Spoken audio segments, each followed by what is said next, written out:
Frecuencia Ciencia. Informativo sonoro hacia el conocimiento.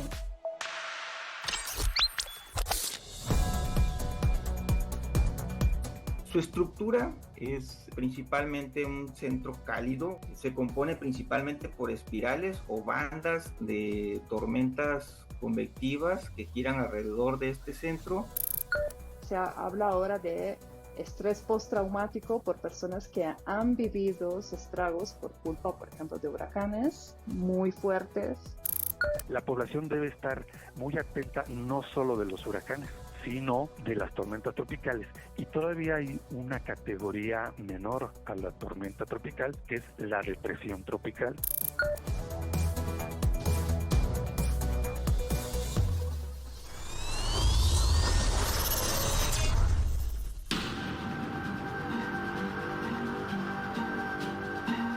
Vientos huracanados.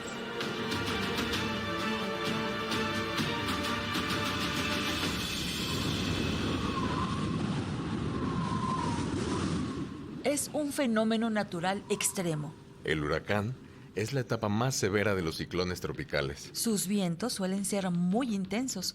Alcanzan velocidades de más de 119 kilómetros por hora. Y pensar que a su paso arrasan con viviendas, campos de cultivo, instalaciones eléctricas, de agua potable. Y lo más grave, vidas humanas.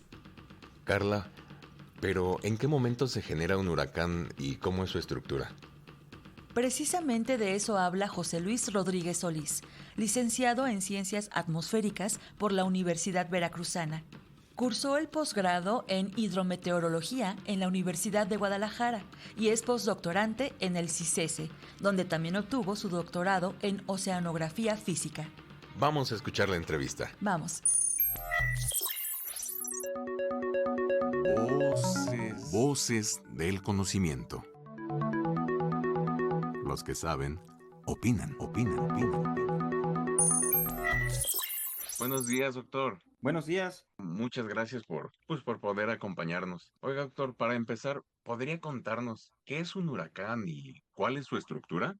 Sí, claro. Los huracanes son un sistema de tormentas convectivas o tormentas muy fuertes que giran en espiral alrededor de un centro de baja presión. Estos vórtices, por llamarlos de alguna manera, giran en contra de las manecillas del reloj y su giro se debe principalmente por el efecto de rotación de la Tierra, ¿no? Incluso si la Tierra gira más rápido o más lento, los ciclones serían más rápidos o más lentos dependiendo de la rotación de la Tierra. Eso es muy importante entenderlo porque de ellos depende también mucho su formación, su duración, etcétera, ¿no? Entonces, su estructura es principalmente un centro cálido. Se compone principalmente por espirales o bandas de tormentas convectivas que giran alrededor de este centro, y cuando los ciclones tropicales son muy fuertes o alcanzan la categoría de huracán, en la zona central es característico poder observar una zona que le llamamos ojo del huracán, que bueno, es una zona de calmas, ¿no? Una zona donde no se observa nubosidad. Doctor, ¿y cuánto puede durar este ojo? El ojo va a depender de la intensidad del huracán, o del ciclón tropical más bien dicho, y su duración va a depender también de la duración del ciclón tropical mismo, ¿no? Esto puede durar desde un par de horas hasta algunos días, y va a depender mucho de las condiciones por donde esté desarrollándose el ciclón tropical. Oiga, doctor, y con todo esto que nos está contando, ¿podría describirnos las etapas? Claro que sí. Precisamente un ciclón tropical tiene al menos tres etapas, ¿no? Nosotros le llamamos depresión tropical, tormenta tropical y huracán. Cuando hablamos de una depresión tropical, hablamos solo de una perturbación de las condiciones atmosféricas sobre una región oceánica donde el agua es más cálida, que tiene la temperatura suficiente para darle energía a este sistema de tormentas. Posteriormente, si este se sigue desarrollando, ¿no? Los vientos que viajan de las zonas circundantes hacia el centro de la baja presión que mencionaban, estos vientos comienzan a girar o a tener un comportamiento de espiral. Cuando estos vientos comienzan a organizarse y comienzan a alcanzar velocidades aproximadamente de unos 60 a 120 kilómetros por hora, hablamos de una tormenta tropical. Y posteriormente, si se sigue desarrollando, si sigue habiendo las condiciones ideales y te alcanza vientos superiores a los 118 kilómetros por hora aproximadamente, pues ya estamos hablando entonces ahora de un huracán o de la categoría de huracán en un ciclón tropical, ¿no? Doctor, sabemos que los huracanes tienen un nombre, pero ¿cómo se designan estos? Anteriormente, estamos hablando de antes de la década de los 70, los huracanes se identificaban por posición geográfica principalmente, ¿no? Sin embargo, eso pues producía mucha confusión. La Organización Meteorológica Mundial, junto con otros centros internacionales de monitoreo de ciclones tropicales, tomaron la decisión de asignarles un nombre. Inicialmente se les asignaba un nombre femenino, ahora se intercala entre un nombre femenino y uno masculino, y estos nombres están intercalados en español, inglés y francés. Existen 6 listas y cada lista se va repitiendo cada 6 años. Por ejemplo, la lista de nombres para el Atlántico, por ejemplo, o para el Pacífico, cualquiera de las dos cuencas que tenemos en este año, el 2025, serán repetidas para el 2031, excepto si hay algún tipo de, o hay algún fenómeno que sea muy fuerte, que sea muy destructivo. Entonces, por empatía social, este nombre se retira de la lista, se sustituye por otro y se retira de la lista. Por ejemplo, la lista del siguiente año, 2026, se repetirá para el 2032 y así sucesivamente hasta el 2030. Mencionaba que son 6 listas de nombres, ¿no? Oiga, doctor, ¿cómo estudian los huracanes? ¿Qué tecnología usan para monitorearlos? ¿Y México qué tan avanzado está en esto? Hay diferentes herramientas. En mi opinión, una de las más importantes son las de monitoreo satelital. Las fuentes de información, pues que nos pueden decir la estructura de un ciclón tropical, la formación, su evolución. Claro, por supuesto existen otro tipo de formas de monitoreo, ¿no? Están, por ejemplo, las boyas oceánicas. Las boyas oceánicas generalmente cuentan con instrumentación que miden la estructura superficial del océano, incluso algunas miden incluso niveles más profundos. Algunas cuentan con instrumentación meteorológica que miden variables, por ejemplo, como la presión atmosférica, la velocidad del viento, la dirección, la temperatura del mar superficial. Hay radiosondeos. Estos radiosondeos son en realidad estos globos meteorológicos, que literalmente es un globo que se deja elevar y en él lleva sensores de medición de humedad, también de presión atmosférica, de temperatura. Precisamente en este año se ha iniciado a nivel nacional un programa de monitoreo oceánico en el Océano Pacífico, esto para el Océano Pacífico principalmente, que es una de las cuencas que tiene menos observaciones, a diferencia del Golfo de México, que está mayormente monitoreado, y la implementación sobre todo de mayor número de modelos atmosféricos. Por ejemplo, en los últimos años han implementado los monitoreos oceánicos con unos instrumentos de medición que les llaman gliders. Son instrumentos autónomos como una especie de drones, solo que marinos, y estos van siguiendo las corrientes y van subiendo y bajando en cierta profundidad del océano y van midiendo la estructura de la temperatura del océano, ¿no? Y la salinidad. Pues doctor, le agradecemos mucho su participación aquí en Frecuencia Ciencia y pues le mandamos un fuerte abrazo. Datos curiosos.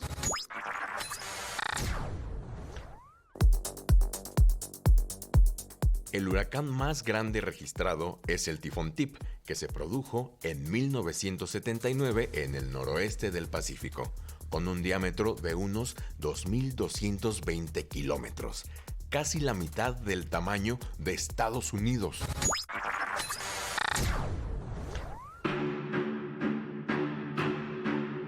El huracán Otis tocó tierra en Acapulco el 24 de octubre de 2023, causando daños devastadores. La señora Ricarda Chávez nos cuenta su experiencia. Una cosa horrible porque la vivencia, sobre todo vamos a hablar de lo más reciente que fue el Otis, fue una experiencia muy, muy de terror.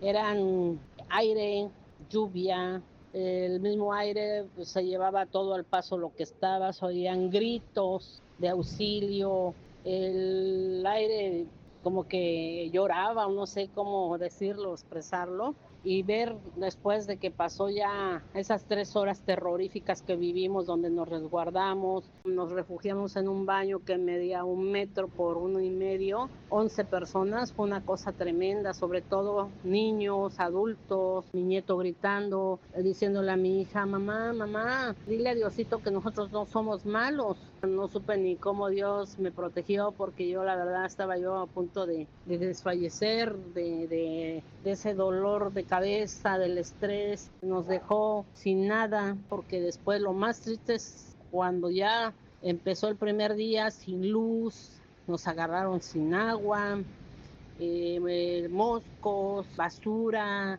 Volver a levantarnos fue muy difícil. Posteriormente que empezó a llegar la familia, los amigos, los clientes que empezaron como pudieron pasar para traer algo, y los que llegaban con los brazos llenos y abrazándonos de amor, de cariño.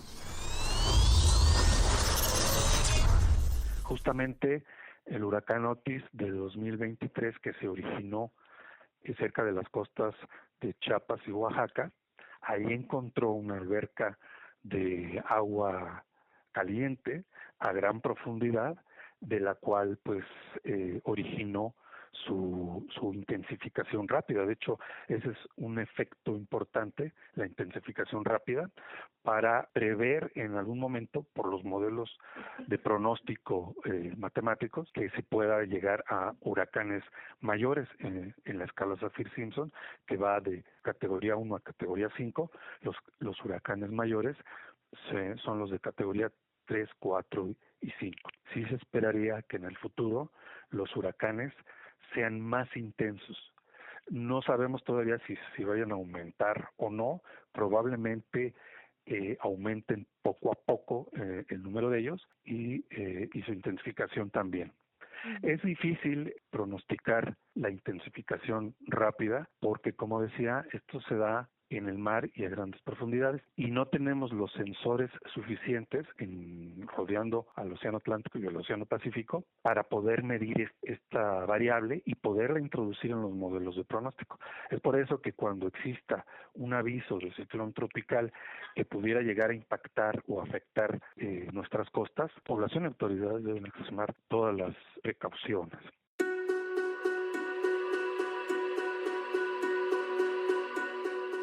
Es la voz de Martín Jiménez Espinosa, subdirector de Riesgos Hidrometeorológicos del Centro Nacional de Prevención de Desastres, CENAPRED.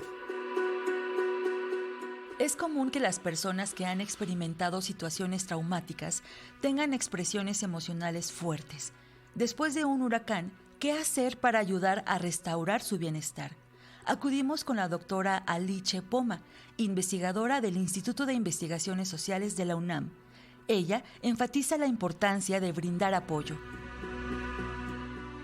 Las personas que son víctimas de los eventos meteorológicos extremos pueden sufrir muchísimas afectaciones, que pueden ser materiales, pero que también pueden ser emocionales, porque puede haber traumas vinculados con esa vivencia. Entonces, se habla ahora de estrés postraumático por personas que han vivido estragos por culpa, por ejemplo, de huracanes muy fuertes que no se esperaban, o estrés pretraumático en personas conscientes de lo que puede pasar con la crisis climática y que sienten muchas emociones vinculadas con esas expectativas de lo que puede pasar. Hay que organizarse, digamos, preventivamente para prepararnos a los eventos, y hay que organizarse después que esos pasan, y se necesita apoyo comunitario, se necesita solidaridad, se necesita compasión hacia las personas que han perdido más, porque sabemos que hay esa injusticia ambiental y climática que hace que las personas más afectadas muchísimas veces son las que menos tienen. Y hay que volver a construir tejido comunitario. Y además, una vez pasado el evento, lo que hay que hacer es volver a prepararse para lo que viene, porque justamente ningún evento meteorológico que extremos en este momento, en el contexto de crisis climática, está aislado, aprendiendo de los errores y construyendo algo diferente, ¿no? Para responder a un problema no se puede pensar seguir comportándonos de la misma manera que ha generado el problema. En mi opinión, hay que dejar de hablar de eventos, de fenómenos hidrometeorológicos aislados y hay que insertarlo en ese contexto de crisis climática o emergencia climática. Hay que nombrar lo que estamos viviendo por lo que es. ¿Y cómo puede prepararse la sociedad ante la llegada de huracanes? La doctora Poma recomienda. Bueno, lo primero es la información, pero cuando hablamos de información hablamos también de confianza en las fuentes. Hay también mucha información que vinculan los huracanes u otros eventos meteorológicos a catástrofes, ¿no? Siempre se espera que llegue el fin del mundo o el evento peor. No llama la atención, no es mediático, si no hay víctimas, si no hay pérdidas. Entonces, tenemos que prepararnos frente a los huracanes y frente a los demás eventos meteorológicos extremos exacerbados por la crisis climática, entendiendo en qué contexto estamos viviendo. Que un huracán ya no es cualquier huracán porque es un huracán en un contexto de crisis climática, que puede ser mucho más intenso, mucho más rápido. Hay que prepararse a todos los niveles, ¿no? A nivel individual, familiar, vecinal y, por supuesto, pidiendo también a los estados, al país, etcétera, que se generen las condiciones para que las comunidades y la población pueda enfrentar esos eventos. En septiembre de 1988, México fue devastado por el huracán Gilbert, un fenómeno meteorológico de una fuerza sin precedentes. Martín Jiménez Espinosa, del CENAPRED, habla de la trayectoria del ciclón tropical. En Tamaulipas, en 1967, ya cerca de la frontera con Estados Unidos, les impactó el huracán Beulah. Ahí sí, en la máxima categoría de la escala Saffir-Simpson, huracán categoría 5. Tú mencionaste hace un momento el huracán Gilbert. Ese ocurrió en 1988 e impactó a Cancún, Quintana Roo, con también la categoría máxima huracán 5. Posteriormente cruzó la península de Yucatán, se internó en el Golfo de México, impactó Tamaulipas y posteriormente Nuevo León, que no es un estado costero, como huracán 1. El huracán Gilbert causó la muerte de 225 personas. Dejó a 51.610 damnificados y provocó la evacuación de cerca de 140.000. Además, causó graves daños en sectores clave como la navegación, las comunicaciones, los servicios urbanos y la infraestructura. El ambientalista Jorge Fuentes, quien vive en Playa del Carmen, nos cuenta su experiencia.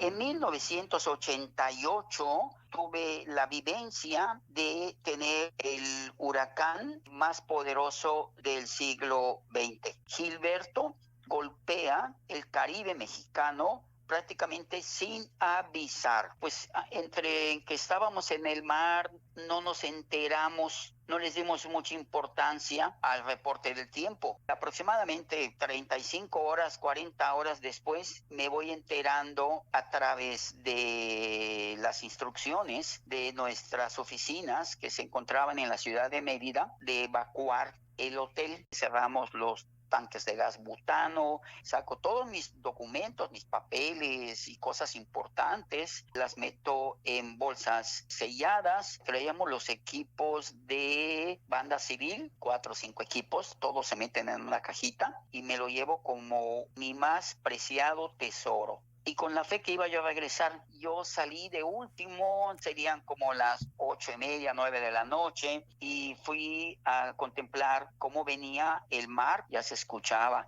el rugir del viento, y vi con tristeza cómo el mar estaba destruyendo los nidos de tortuga, y me doy cuenta que los cimientos de algunas de las instalaciones comienzan a ser lavadas por las olas. Nos quedamos con unos amigos que tenían unas instalaciones enfrente del mar también, y me toca quedarme con mi equipo en el tercer piso de un edificio.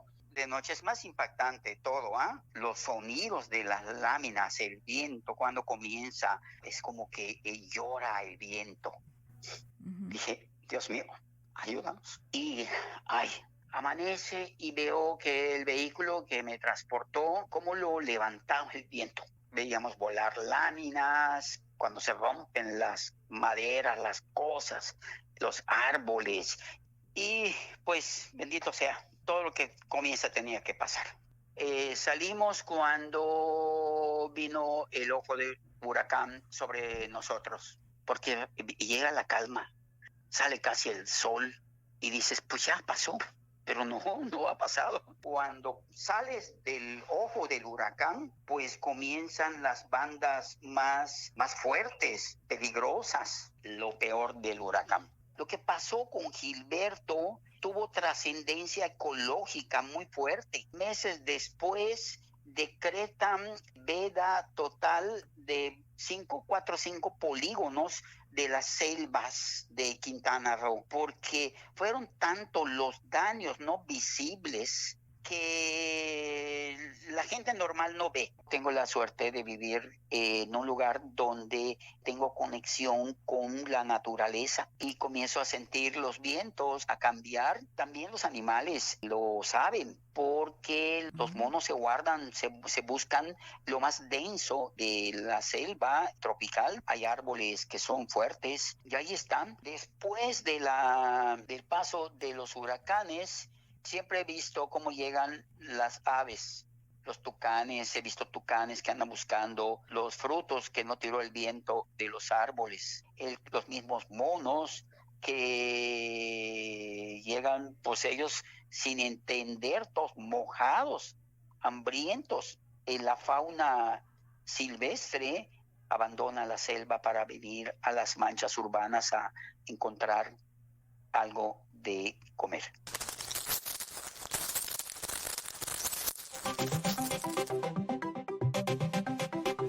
Ciencia en México.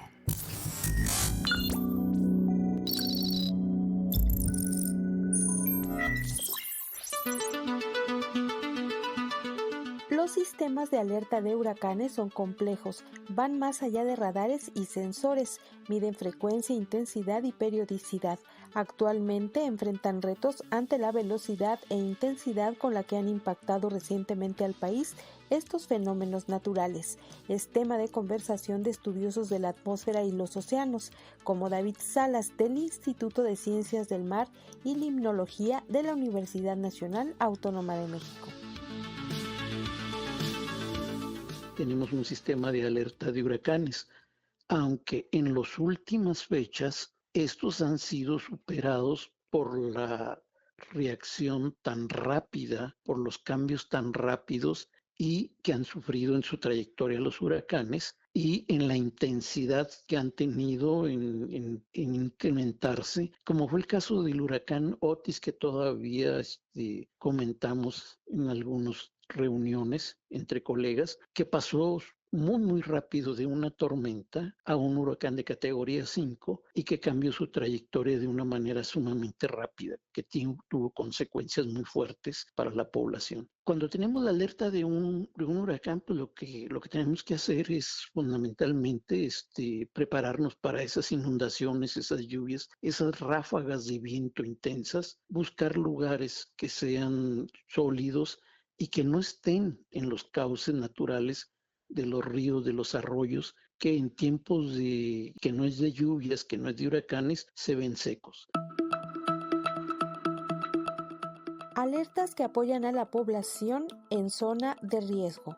¿Qué necesitaríamos? Y es lo que se ha platicado en diferentes foros. Necesitamos tecnológicamente instrumentar todas nuestras costas donde tenemos posibilidades de impacto de huracanes más intensos y que son regiones de alta población. Necesitamos equipos en esos lugares, estaciones meteorológicas con altas condiciones y frecuencias de muestreo, radares meteorológicos, radares oceanográficos, para poder tener información para ir siguiendo la trayectoria de los huracanes y poder alertar a la población con un tiempo más o menos adecuado para que se pongan en respaldo. Ahora, hay situaciones en las cuales los huracanes dan vuelta tan rápido que nos dejan muy poco tiempo para alertar a la población, que podamos tener un tiempo más amplio para sonar alertas y decirle a la población, cuidado, pónganse en lugares más seguros y sobre todo marcar zonas en las cuales sería de alto riesgo para la población estar, casas o lugares que se han construido en zonas que son rutas de desagüe o que son cauces de río que sabemos que se van a inundar. Para acompañar esta actualización en los sistemas de alerta, también hacen falta más investigadores en el área de la atmósfera y los océanos. Nos falta más y nos falta mucho. Necesitamos más especialistas en la parte atmosférica, en la parte oceánica. Necesitamos más apoyo en cuanto a equipos de alta tecnología, en cuanto a análisis de imágenes de satélite de alta resolución.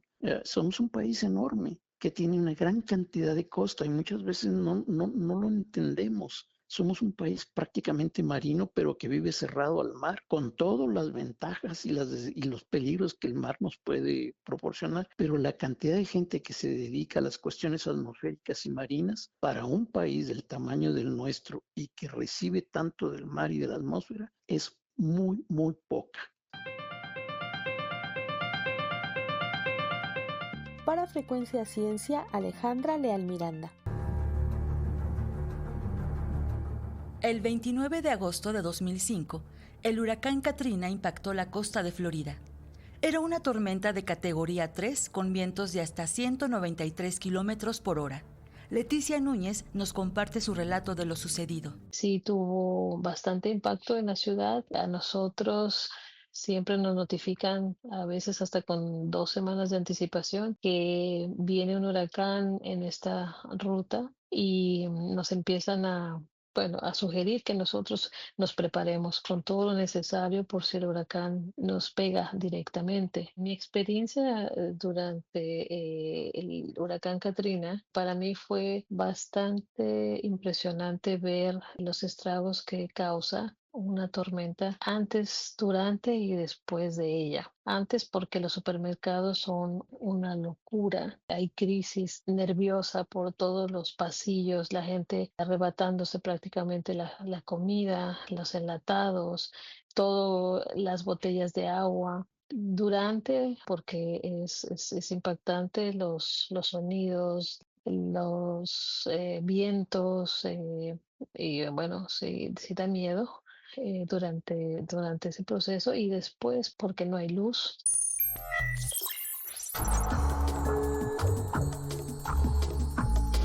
Sentidos.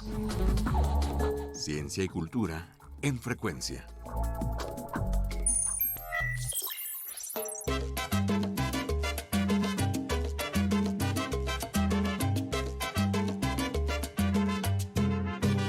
Cantantes, músicos y grupos de danza unirán esfuerzos en favor de los damnificados del huracán Eric, que el pasado mes de junio dejó una estela de destrozos por su paso a través de la costa chica de Oaxaca y de Guerrero. Regina Orozco, Horacio Franco, Alejandra Robles, Astrid Haddad, María Inés Ochoa, Celso Duarte y el proyecto Alma Cimarrona participarán en el concierto Por la Costa Chica, que tendrá lugar el próximo domingo 17 de agosto a las 17:30 horas en el Centro Cultural El Cantoral. Puente de Joco sin número, Puerta A, Colonia Joco, Alcaldía Benito Juárez. Llegamos al final de este episodio de Frecuencia Ciencia. Tu participación es importante para nosotros. Síguenos en las redes como @frecuenciaciencia y no dudes en compartir tus comentarios o sugerencias por mensaje al 55 12 33 29 15. Gracias por estar con nosotros en Frecuencia Ciencia. Sintonízanos el próximo martes a las 7:30 de la mañana. Participamos en la realización Carla Núñez. Guión Claudia Guzmán. Musicalización Rosa Moreno. Asistencia de producción Marimar Dávila. Operación técnica en estudio Alejandro Ramírez. Conducción Carla Núñez y Óscar Solís.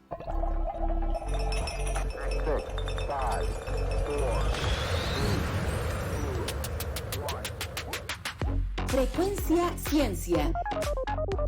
Informativo sonoro hacia el conocimiento.